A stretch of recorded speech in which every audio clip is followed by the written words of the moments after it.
Hello, guys. Welcome to Learn with Joyce. And today, what we are going to discuss is a hot topic, which, as we all know, a bill has been passed to hold simultaneous elections, that is, simultaneous polls, which means Lok Sabha and state elections can be held at the same time. So, this bill has been discussed from previous year, that's from the September of 2023. So there was a high level committee set up headed by Ramnath Govind 23.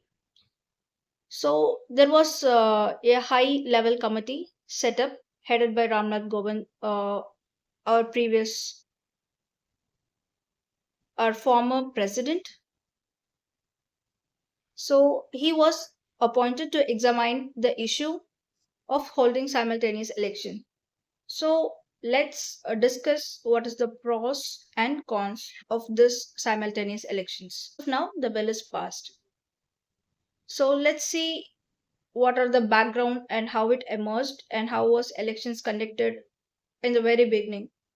So when India got independence, the first four election cycles were held as a simultaneous elections. That is, all state and assembly elections were held at the same time. So the first four cycles of elections were held at 1952, 1957, 1962, and 1967, respectively. So, which caused the difference? So, what made the difference actually to shift from the simultaneous elections to the election procedure which we are following now is there was subsequent premature dissolution of the Lok Sabha and other state assemblies. So there were seven occasions where the Lok Sabha was prematurely dissolved, and also the legislative assemblies were also dissolved accordingly in various occasions. So the idea of simultaneous elections have been in the past by Election Commission of India in 1982 and the Law Commission once again on 1999. So this is how the simultaneous elections idea was evolved, and there are many pros of this simultaneous elections. One is, let's discuss in these perspectives. So election conducting an election cost huge cost. So first is holding the simultaneous elections would be cost efficient, and it's also from the perspective of governance and also for administrative convenience and social cohesion. So these are the perspectives we are going to look on from the perspective. So that's how the pros of this simultaneous elections would be. And next, so as we all told, this would be cost efficient because holding a Lok Sabha election would cost around 4,000 crores. So this is the estimated cost. And as we go to the state assembly election, this also would cost the considerable amount. So based on the state size of the state. So for example, small states would cost a bit low, and the larger states would cost the equal amount as that of Lok Sabha elections. So from this, we can conclude this simultaneous elections would be cost efficient. And then the official expenditure. So we know parties also spend a considerable amount of money, and the candidates who stand in election they also spend a certain amount of money. So when we compare both, so it is more or less equal to the official expenditure of the government and the amount spent by parties or the candidates. So it's even higher, we can say. So this simultaneous election would entail cost reduction. So this is from the perspective of cost efficiency. And next we would say administrative convenience and governance. So say for example in a year there are almost 5 to 6 state elections that will happen every year, right? So these political parties, including ministers who are in a power, they are also in constant campaigning mode. So when elections come, ministers and other person who are in power, they often go campaigning to different states. And when this happens in rotation, So almost all through a year, and these people, for example, ministers, prime ministers, even everyone, so they go on combining on a circular mode. So this is hindrance to the policy making and governance. So this is how this simultaneous elections or simultaneous polls would save people or people in power from the time wasted in the combining mode, that is policy making or governance. This is how it will help. So this is one perspective from the point of governance. And then, so when election comes, along with it comes the model code of conduct. So this is enforced before 45 to 60 days prior to the elections. So where center or the state government cannot announce new schemes or projects for the sake of campaigning during elections. So this completely is a hindrance to the governance or policy making, because when new schemes or projects are not introduced, there will be an issue or something will be lacking in the sense of governance, or some any schemes which will be beneficial to the public will be delayed. So until the elections are over, such projects or schemes will be delayed, and this is one major backdrop.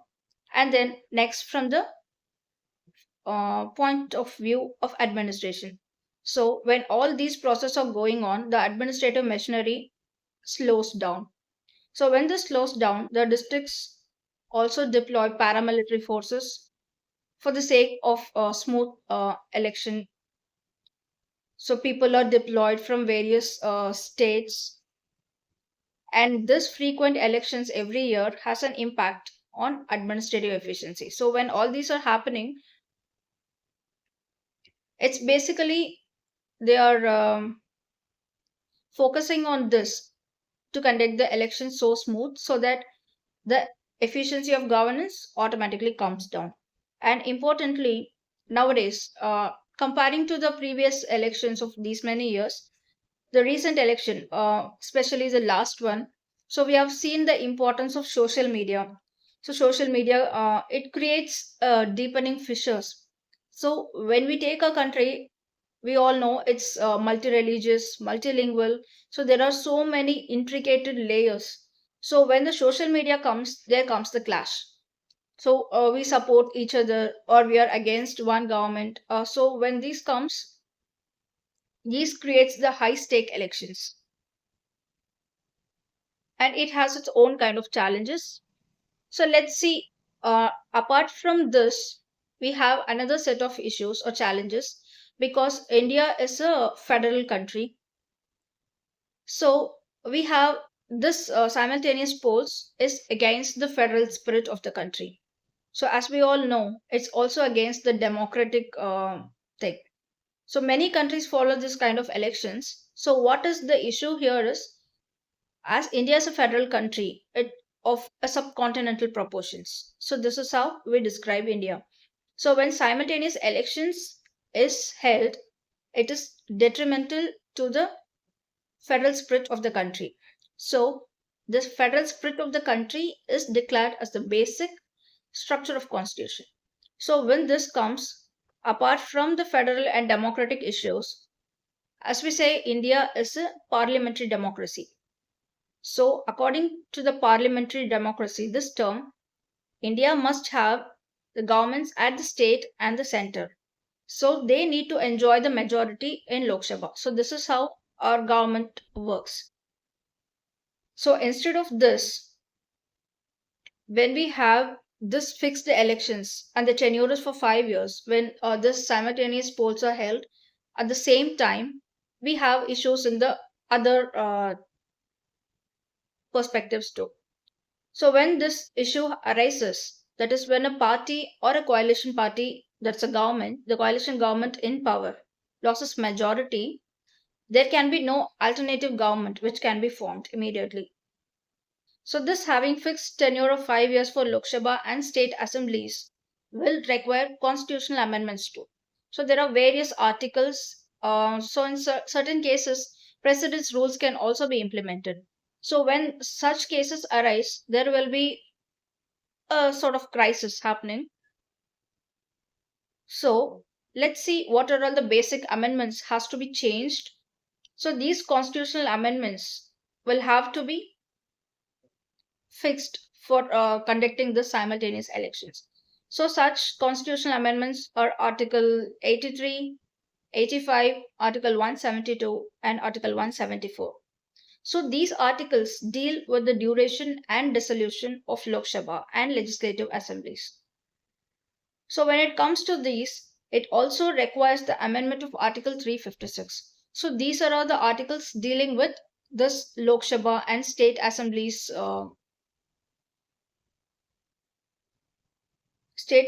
rules. So these constitutional amendments has to be changed in order to change all this.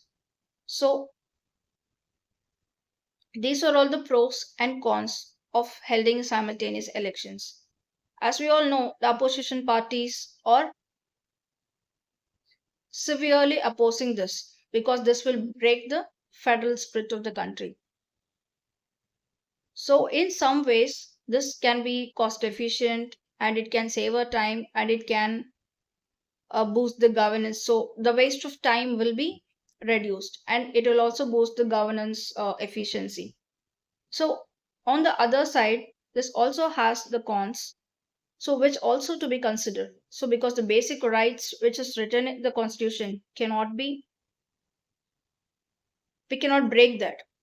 Since it has already been written, changing all these and holding a simultaneous polls will cause certain hustle.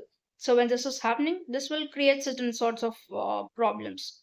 So both has to be addressed. So let's see, is India is rather whether India is ready for simultaneous polls. Let's see how this is happening. Let's see you on some other day with another video. Thank you. Please do watch, share it with your friends, and please subscribe my channel for such other informative videos will be posted. Thank you.